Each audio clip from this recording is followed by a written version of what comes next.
السلام علیکم ناظرین، ڈرامہ سیریل میری زندگی ہے تو میں کامیار دفتر سے اپنے گھر کی طرف روانہ ہو رہا ہوتا ہے کہ اچانک اس کی نظر ایک ریسٹورنٹ پر پڑتی ہے۔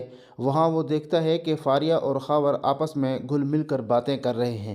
یہ منظر دیکھ کر کامیار کے دل میں شک پیدا ہو جاتا ہے کہ شاید اسے اور ایرا کو جدا کرنے کے لیے جن ویڈیوز کا سہارا لیا گیا تھا ان کے پیچھے ان دونوں کا ہاتھ ہو سکتا ہے۔ یہی سوچ کر کامیار ان کی باتیں سننے کے لیے قریب ہی ایک میز پر جا کر بیٹھ جاتا ہے۔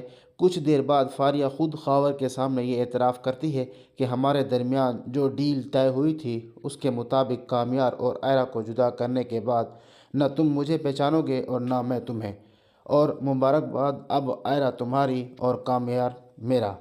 دوستو، اگر ابھی تک آپ نے عباس معاویہ چینل کو سبسکرائب نہیں کیا تو سبسکرائب کر دیں اور بیل آئیکن کو بھی پریس کر دیں۔ دوستو، اسی لمحے کامیار کے سامنے فاریہ اور خاور کا مکار چہرہ بے نقاب ہو جاتا ہے۔ اس کے بعد کامیار ان دونوں کے پاس جاتا ہے اور ان کو ماسٹر پلاننگ پر تالیاں بجاتا ہے۔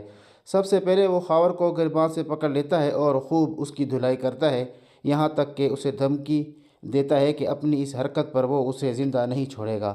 اسی دوران فاریہ بیچ میں آ جاتی ہے اور کامیار اسے کہتے ہیں کہ اسے چھوڑ دو، مگر کامیار خاور کو چھوڑ کر فاریہ کے بالوں سے پکڑ لیتا ہے اور کہتا ہے کہ تم دوست کے روپ میں چھپی ہوئی ایک ناگن ہو جو اپنا مقصد حاصل کرنے کے لیے کسی بھی حد تک جا سکتی ہو۔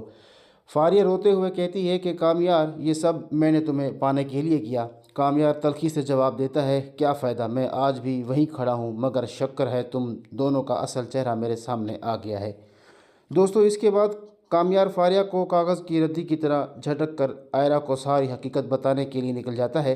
دوسری طرف ایرا یہ صدمہ برداشت نہیں کر پاتی اور اپنی اور کامیار کی یادوں کو دفنانے کے لیے امریکہ جانے کا فیصلہ کر لیتی ہے۔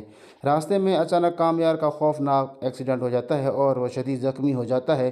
خوش قسمتی سے اسے راستے سے اشتیاق گزر رہا ہوتا ہے جو کامیار کو زخمی حالت میں دیکھ کر فوراً اسپتال پہنچا دیتا ہے۔ ادھر ایرا کے گھر والے اسے ایئرپورٹ پر چھوڑ کر واپس آ رہے ہوتے ہیں کہ فلک کو فون پر اشتیاق کی کال آتی ہے۔ وہ اسے بتاتا ہے کہ کامیار کا شدید ایکسیڈنٹ ہو گیا ہے۔ یہ خبر سن کر فلک کے پیروں تلے زمین نکل جاتی ہے۔ فلک اپنے والد کو بتاتی ہے کہ کامیار کی حالت بہت نازک ہے۔ فلک کے والد کچھ لمحے خاموش رہنے کے بعد کہتے ہیں کہ ہمارا اس لڑکے سے کوئی تعلق نہیں، کوئی بھی اسے دیکھنے اسپتال نہیں جائے گا۔ مگر فلک جواب دیتی ہے کہ مانا کامیار ایرا کا قصوروار ہے، لیکن انسانیت کے ناطے ہمیں اس کی مدد کرنی چاہیے، میں خود جا رہی ہوں اس کا علاج کروانے۔ دوستو، فلک راستے میں ایرا کو بھی بتا دیتی ہے کہ کامیار کی حالت بہت سیریس ہے۔ یہ سن کر ایرا کے رونگٹے کھڑے ہو جاتے ہیں۔